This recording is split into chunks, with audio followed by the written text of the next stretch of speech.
Morning, folks. It's Mark from MT.TrainRestorations. Welcome back to the channel. I'm going to answer a couple questions today if I can. Maybe it will be helpful. Over the last, say, month, I was contacted by 3 or 4 different people that have similar problems. And they would email me or text me or whatever and ask what to do or my advice, how would I fix that. And so what I thought I'd do is try to address the 3 or 4 issues that pop up on this engine here. I need to take it apart anyway. I find myself that this goes down the track, it goes about a halfway around and then it kind of stops. Not sure if it's electrical or what's going on with it, but some common problems are associated with this type of LOCO. So this is a post-war item. It's a 2037. It does have a smoker. I did change this smoker over to liquid and probably a couple months ago. I think I did a video on doing that, and it worked fine for months. Then all of a sudden, like I said, it stopped working properly. So I'm gonna start taking this apart while I talk, but had a gentleman have a similar problem, called me I don't know, maybe a month ago. He had a 1688, one of those slimline turbo looking engines, and he is same thing. It would go forward, not backwards. Then it would go backwards, but not forwards. Then it would do nothing but hum. So it certainly sounded like a E unit problem. So I replaced all the parts. He sent it to me, and we worked on that, fixed it up for him. So if you have a 2037, a 2016, a 2018, I think it's a 2036, there's a couple different body styles, or I should say the same body styles on several different numbers. If yours looks like this, it's a 264 wheel configuration. More than likely, you have the same issues of taking it apart. Screw on the top, you got this pin on the side. I got it just a nail, took the point off for I don't kill myself, and just got to tap that pin out. See, it's just a rod that goes through. It's got a little spline on this end to kind of keep it gripped. You just need to pull that out, take the screw out of the top, and this will be ready to fall out here shortly. So let me go step by step here slowly. Those 2 pieces are removed, so to make it a little bit easier here, we're going to take out the rear truck. Take that off. It's got a shoulder screw to hold it in, so don't want to lose that. Remember how the drawbar goes? It goes underneath the truck, then the screw. So, and it goes inside that little notch there. So keep in mind as you're taking things off, try to catch a memory of how it just came apart. So then you can slip it back together just to remind you how it went. So that's that for now. Now we could take this off, might as well. It's not going to affect what I'm going to do, but let's take it off. And the front pilot is on with a couple screws, and we're just going to take it apart. It just gives us more things to put back together. I like taking things apart and putting them back together. A lot of people say, give me a little tray, a little dish, a little cup. That way I can keep track of all my parts. Well, there we go. Just like that. So this here is just the light. you could take that, let it hang, let the truck sit there. Just remember again how it came apart. You know, oh, this goes up under there. Oh, this goes up, I'm sorry. I'm already losing my mind. Then this goes, this little notch goes under, this little notch goes in, so you're gonna have to do that, swing it around. So that's how that goes. So swing it over, take it out, put it back on, swing it over, tie that underneath, and go back together. Okay. Come on now, let go. So I'm gonna let that hang. So another customer and subscriber notified me that he has a 2016 same body style. It's a 264, and it doesn't have a smoker. It'll tell you that right in the books. They did not come with a smoker, but a 218 did. A 237 or 2037 did. A 2016 didn't. A 2018 did. There's a few of them that have smokers, but not all of them. He wants to put a smoker in, and I said, okay, that's fine. You can do that, but you have to get a lot of the parts. So we're going to take this apart a little bit further, for I can show what those are. Then I want to address, as I'm taking these side rods off, here's an issue a gentleman contacted me for. He had a 1664, and I do believe it is a 242. I don't remember, I have it in front of me. But he has side rods that connected to a eccentric rod, and it would not work for him. He couldn't get it to run. The engine ran a little bit, then it seized up. It just stopped dead. And I told him first thing, so he sent me a video of all the rods he had kind of wrapped around the shell with a rubber band, keeping him out of the way so he could run the train. Well, that's nice, but that's not the way you'd like to run it. You'd like to run it with all the rods on it in their proper position. So I think right off the bat, I told him my first guess would be that you do not have all your wheels synchronized. There's a reason why the holes in the wheels are where they're at, and each wheel has to go on the right way. As you notice here, these weights, that what they are, were the balancing weights on real train wheels. They have to be either pointing, all in the same direction. I don't care how you do it. You can do it like that. You can do it at 9 o'clock. You can do it at 6 o'clock. You can do it whatever direction. But it needs to be facing the same direction. Now, the other side does not. The other side does not have to match this, but it has to match itself. And that's what I told him. So I said, unfortunately, you're going to have to take your axle apart and take the wheel that's out of alignment and line it back up where the holes. You want your connecting rod, which is this, which connects all wheels. That's the connecting rod. You want that to be parallel to the track. You want that to be all in the same direction. You want that to fit. So if you have one here and one there and this hole's off, you're not going to get it to line up and put the bolt through.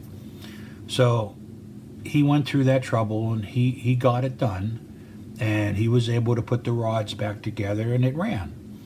So there's simple things that you really don't pay attention to sometimes as you take things apart, is on how they go back together. So you can see those weights are pointing up. These ones are pointing that way again, but the connecting rod is parallel. So just a tip, like I said, it's not a huge deal until you have that problem. Then to you, it's a huge deal. So I'm going to take these off if I can pull the motor. I just take this off. I take this one out, I put it on its side. I don't want the bushing to fall inside, disappear. So that comes first, this comes to the side, this is third, and that just stays as it is. So remember, when you put this back together, the bushing goes between the two rods, then your shoulder screw. They're called shoulder screws because look at all the shoulders they have there above the threads. And that's what you can tighten that tight. You don't want to over torque it, but you tighten it up and it will turn. That's what the shoulder's about. This is the area you put a little bit of oil every once in a while. It's just put a little drop right behind that hex head and it'll leave a greasy residue on there and help that slide around a little bit better. So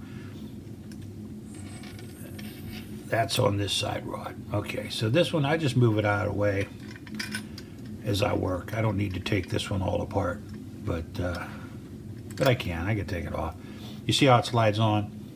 Not every engine is the same way, but if you have this little member here and the rods or the eccentric rod going into the steam chest has the little round peg, it's not difficult to figure out how it goes. So you can take that off.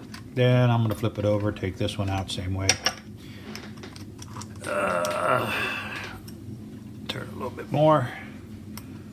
So anyway, like I said, a couple different problems that stymied a few train guys, and it wasn't a huge deal.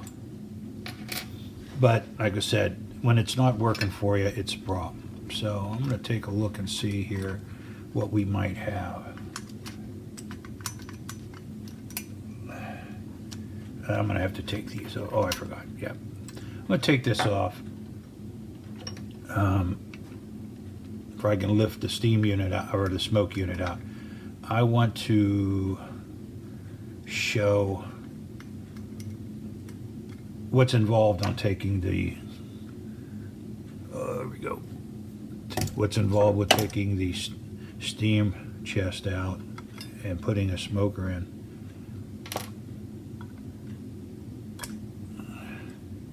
Take out a little bit more. All right, so I'm going to pull that screw out. I don't want to lose it. Keep it together. Take this off. Okay, so with this being said, see how this comes off? There's a reason. Now, this unit over here goes into the slots, obviously. Both of them would go into a slot. Oop.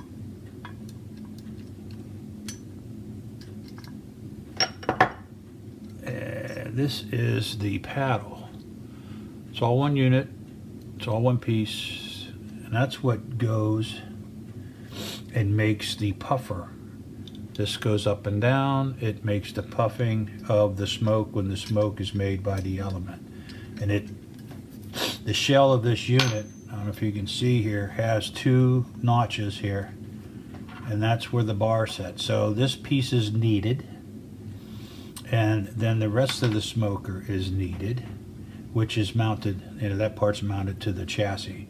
But you have the two slots, the smoker, which is the puffer, I call it. I don't know what the technical is, flapper, whatever.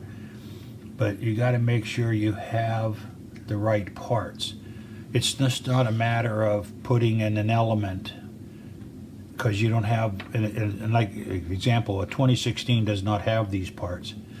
So I'm going to lift this out of here. I'm going to put this aside for a second. And here's what I'm talking about. Take this off. You can take that off of there. Give me a good, decent screwdriver. Take this off.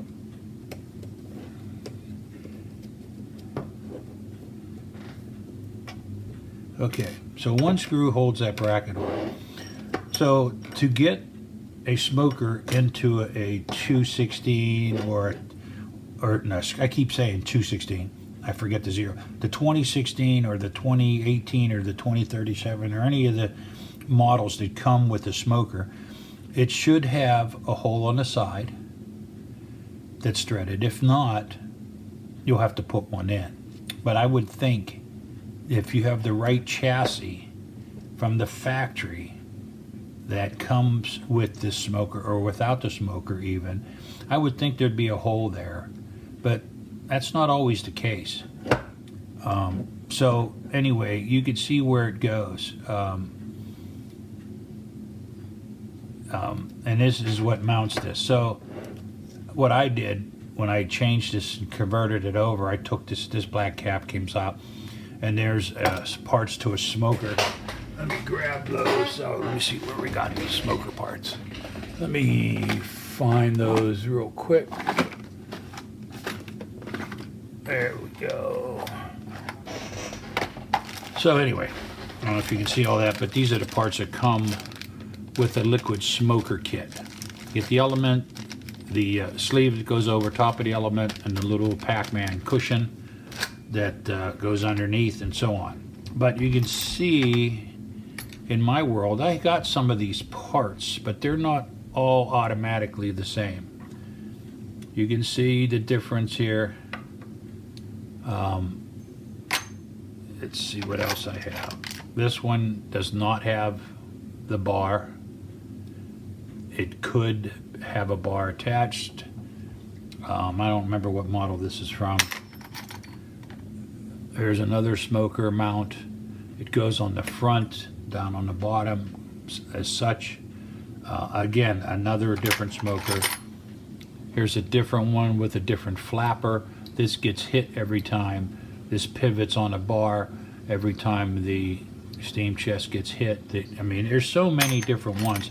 I'm not sure why they did that to come up, but they came up with a lot of designs. But the pot, the cap, the element, all that's the same. These plungers seem to be the same, but the way the plunger reacts to a certain locomotive is tied to that locomotive. So, not to belabor that, I just wanted to go through some of the things that people ask me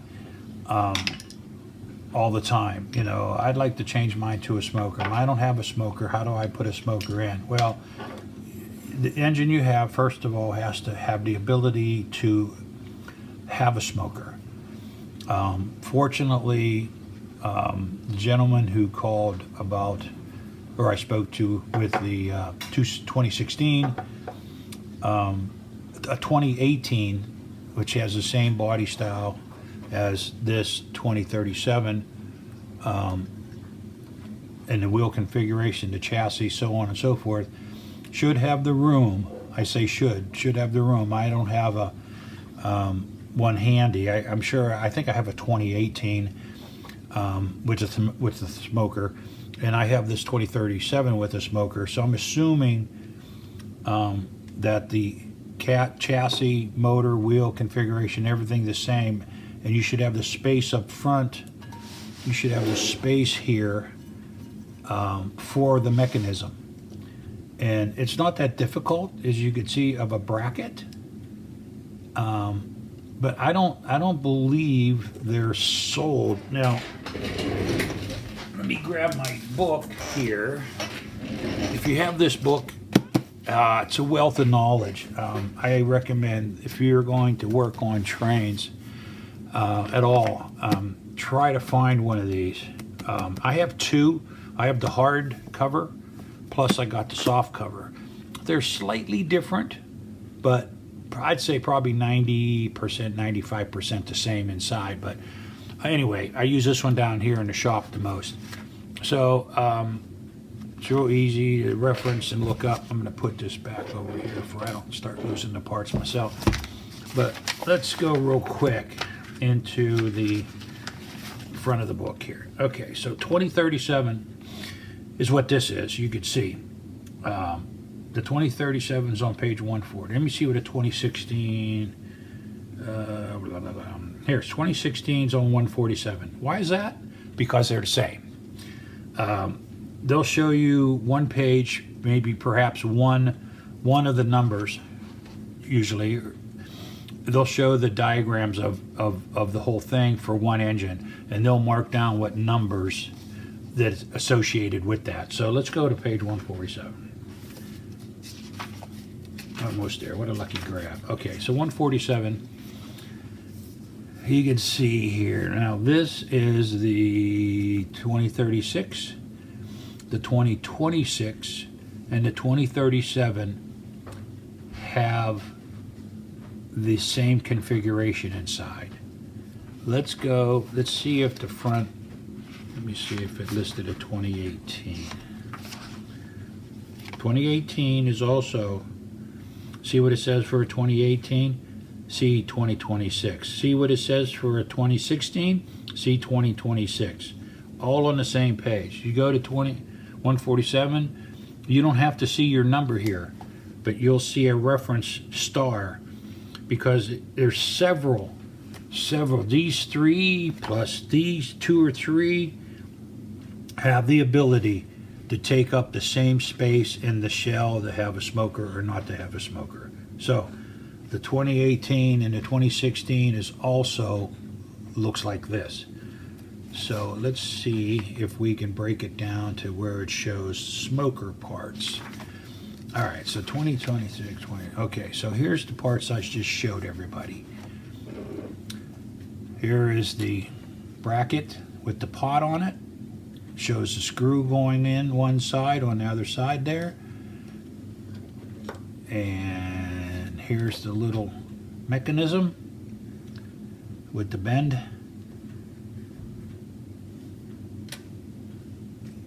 These two parts, they have to be available. You would probably check with your parts guy.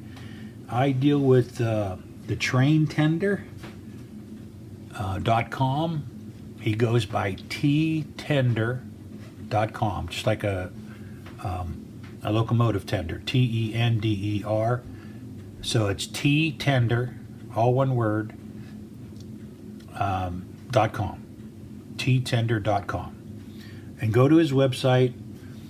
You would look up these numbers on his, you navigate through, it's pretty simple, and see if he's got a 2026 8-8 is the assembly. It would probably give you all these parts, but if he has the whole assembly.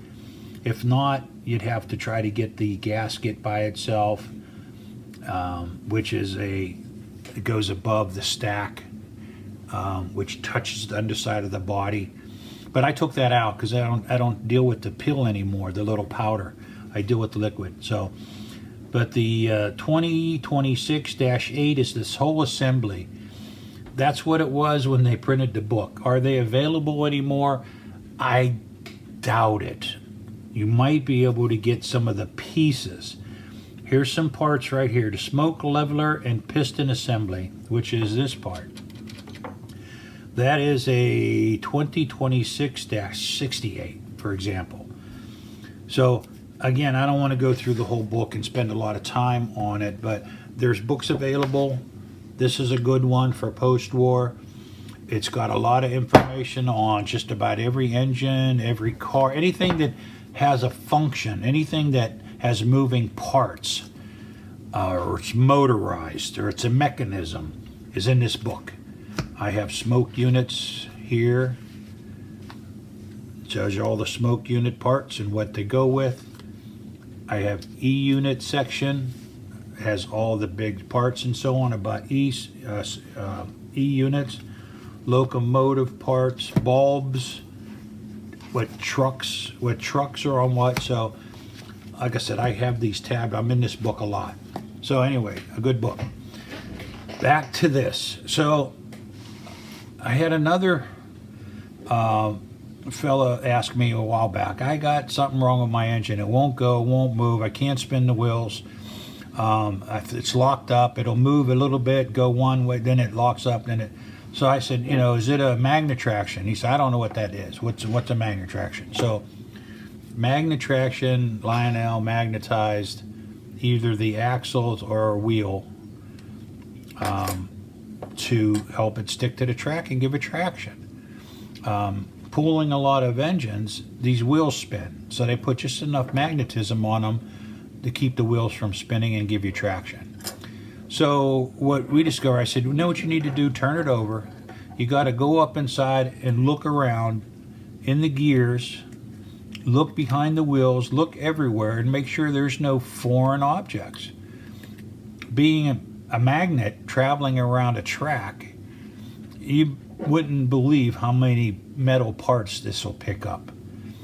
And they get wedged in the gears, you're kind of stuck. I mean, if you don't know what to look for or don't think about it, if it stops for some reason, there's got to be there's got to be something up with that. So that was a simple fix, but just things to think about. The cleaner you keep your chassis, your engine, your gears, your motor, and all those things, it takes the equation of I don't know what to look at or what to do. That takes that out of the equation if you keep things clean. So same with these rollers. They're spring loaded. They gather up a lot of stuff. I was wiping one of this out before I even turned it over today.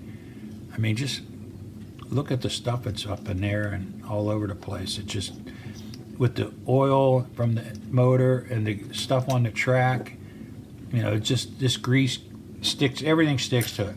So anyway, I didn't want this to turn out into one of these long-winded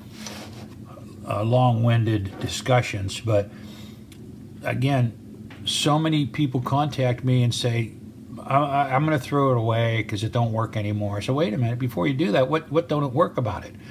It just sits there and hums. Well, if it hums, it will work.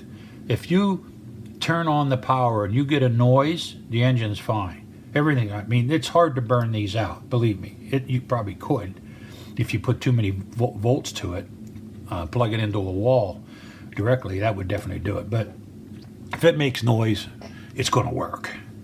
So it's just a matter of narrowing down the issues. So like I said before, mine was going down the track and just kind of stopping. So I'm going to take this apart. I'm going to take my E-unit out and take a good sharp look at that. But before I do that, I'm going to put this stuff back together just to show anybody interested in a smoke unit and an engine that does not have one.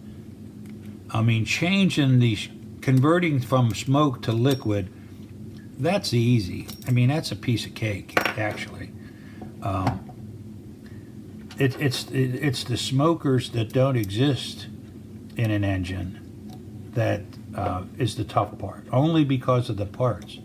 If the parts are available, it would only take you a couple minutes to do this. So, and converting it is simple. Taking this cap out off of, and this is the original pot. This is the original bracket. This is the original plunger. I mean, these are original parts to this. All I replaced was this black plastic cap and the element inside, and put the little pillow underneath it like you saw. Those are available all the time. You can get that stuff right away.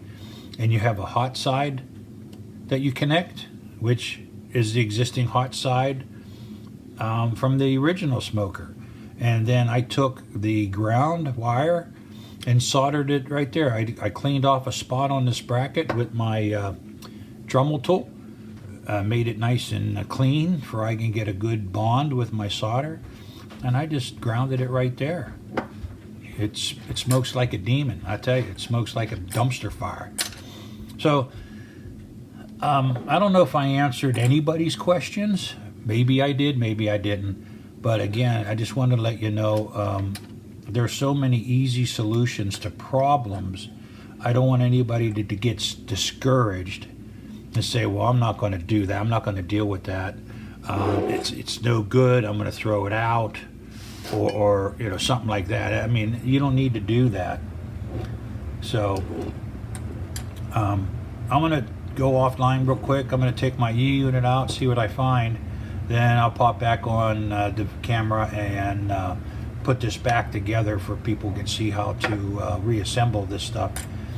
I've done several videos on E-units already, so I don't need to bother people with that. Unless you need me to, send me an email, to MT.TrainRestorations@gmail.com if you like to get in contact with me.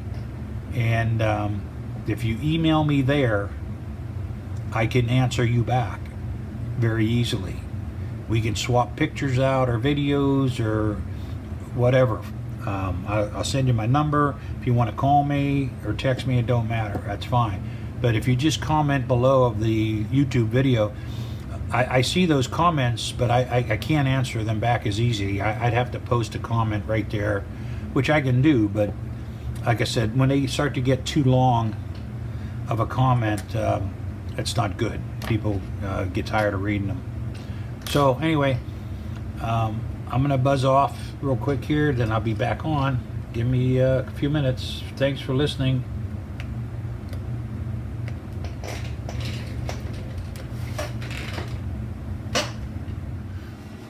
Okay, I'm back. And what I found with the E-unit was very dirty. The drum was very dirty. So I took it out, didn't disconnect it, spun it over, used a little bit of CRC. I shot it inside over my wastebasket, used a Q-tip, cleaned it out, cleaned the drum. I spun it around and cleaned it.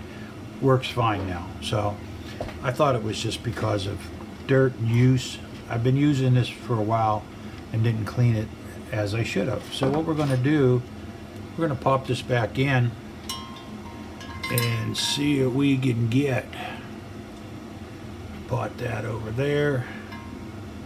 We want to get the handle in there, get the pot down in there. Get this out of my way. All right, so I think we got that. So here's the part that I want to make sure you can see how dirty my E-unit was inside. That's what I used. So we want to get this down in a little.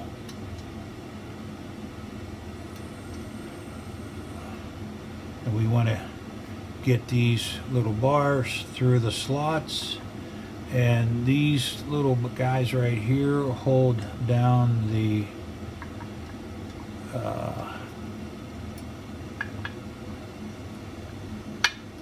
there we go. So we got the two bars inside, we got the flapper valve in place where it needs to be.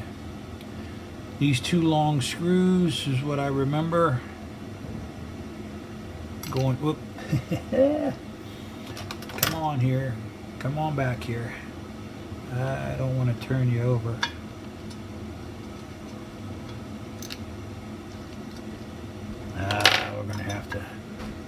We're gonna have to do it. Let's see if we can. There we go. Okay. So my fingers are like cucumbers. They're too big. All right. There's the one. There's the other. All right. So let's snug these up a little bit. And we'll proceed. Alright, so next we can attach this all up. We don't have to at the moment, but we can put the bar. I noticed when I took this out, it's got a little kink in it. That's kind of crazy. I didn't realize that before. It's got a little kink, so I'm gonna shut my soldering gun off for now. Move it over here. I don't know if I made mention to anybody that I got a new workbench, new work table. A friend of mine gave me this desk. He was going to throw out. So it's got a nice thick top. So I mounted my vise to it. So I'm going to use it off camera here real quick.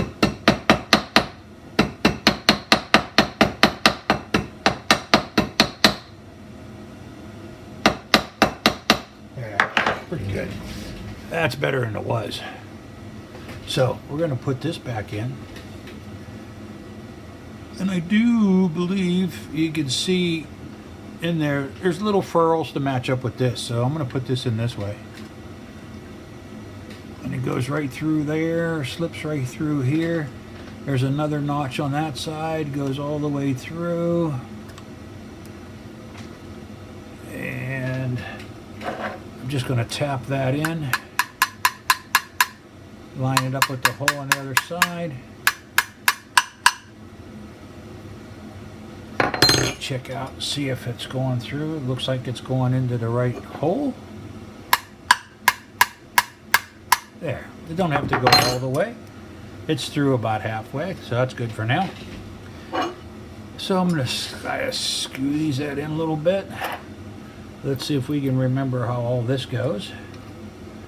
We can put all that together. So we want to, goes underneath.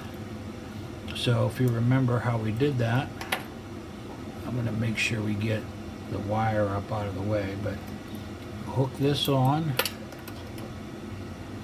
there, and we want to slide that over, and it goes on like that.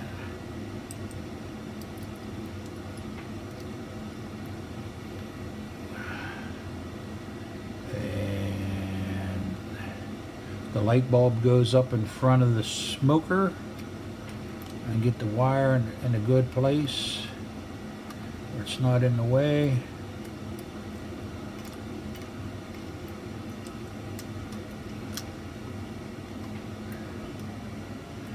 Okay, there's a screw here. It's one of the little with the tapered head. Get that down in there, because the plate's countersunk for that type of screw. And we want to tighten that up a little. Get that back on there.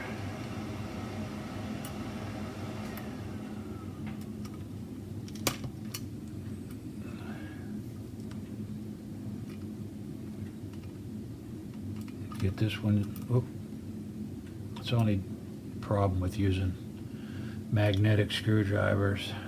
They work when you don't want them to.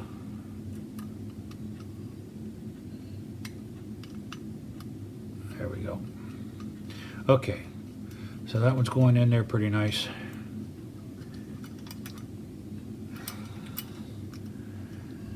All right, so we got that. That one's working as it should. Make sure the wire is not tangled up into the plunger or the flapper bar. Don't seem to be. All right. So it's a matter of putting the top screw in and the rods back on. So let's do both. Let's put the screw in.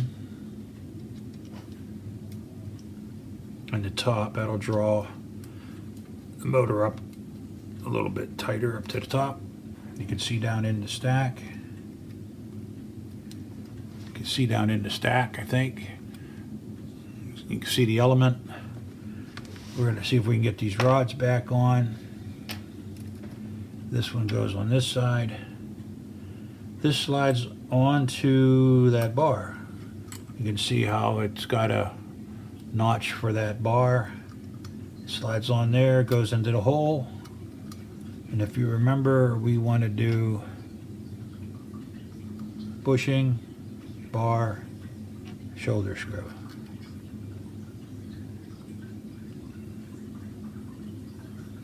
And work it around a little bit till we get the threads.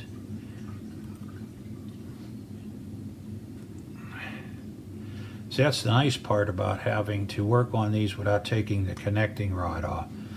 You take the connecting rod off, it becomes a different ball game. Because like I said, taking a wheel off or two, changing an axle or whatever, if you take the wheels off, got to be very cautious and very thoughtful of when you put it back together. Now I just kind of snug these, give it a nice little crank there.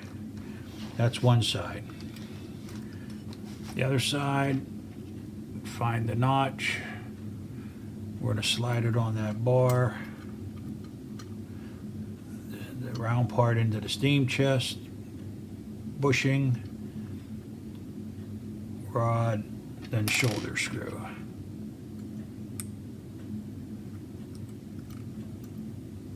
There we go. Things will line up and thread fairly easily if you take them off slowly and remember where you're at. There.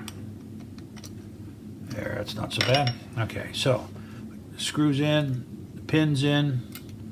You can see it popping through here, through that hole. Smoker action when the wheel hits.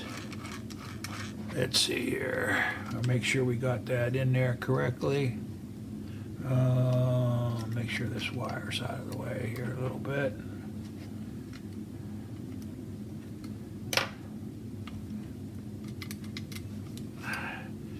Yeah, okay, so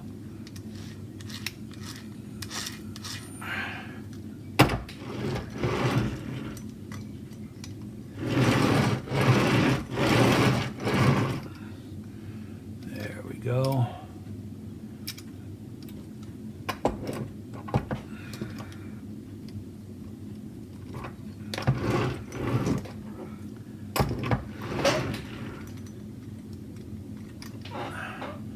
Now the plunger in there is spring loaded, has a little spring in it. You can see it will push out.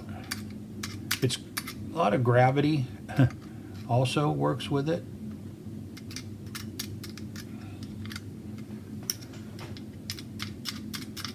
Yeah, so let's try her out. Let's see how she does. So we're going to go over to the track real quick and we're going to see how this one checks out. So give me a minute, we'll get over there. Okay, here we are over at the bench for the layout table. Oh, you can see the smoker works, that's for sure. Like I said, it smokes like a dumpster fire. So let's see what it does.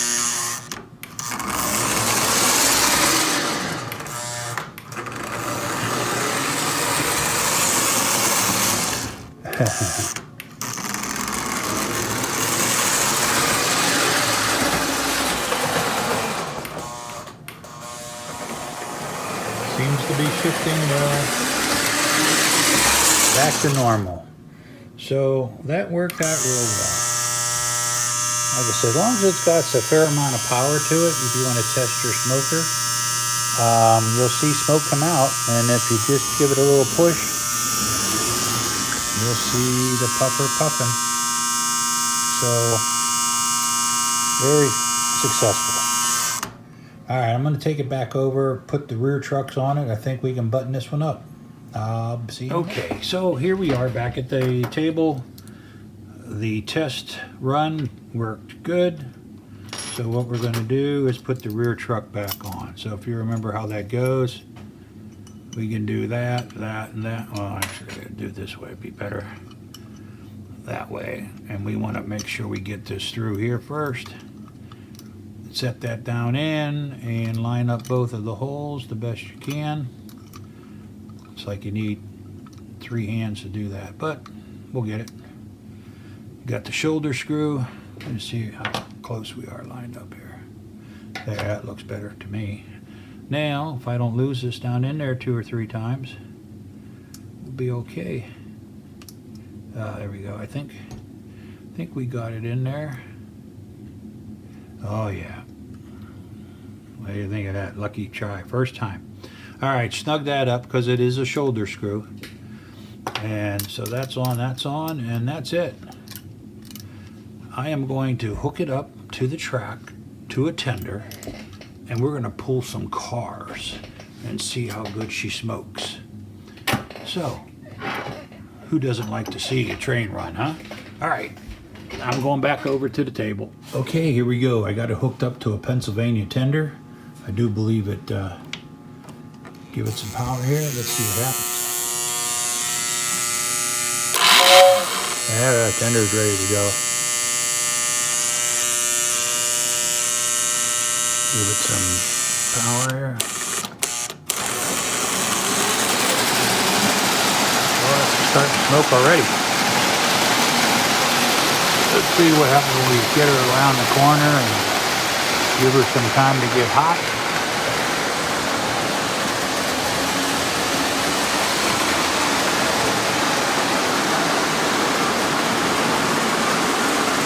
Oh yeah, she's smoking. Yeah, she's smoking good, and she made it all the way around. She wasn't doing that for a while.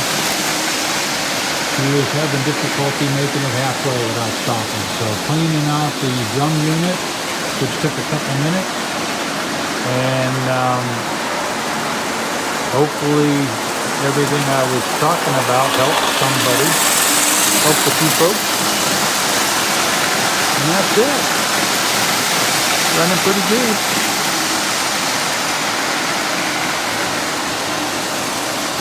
So I think I'm going to run some trains for a while here when I'm finished. But yeah, she smokes it good.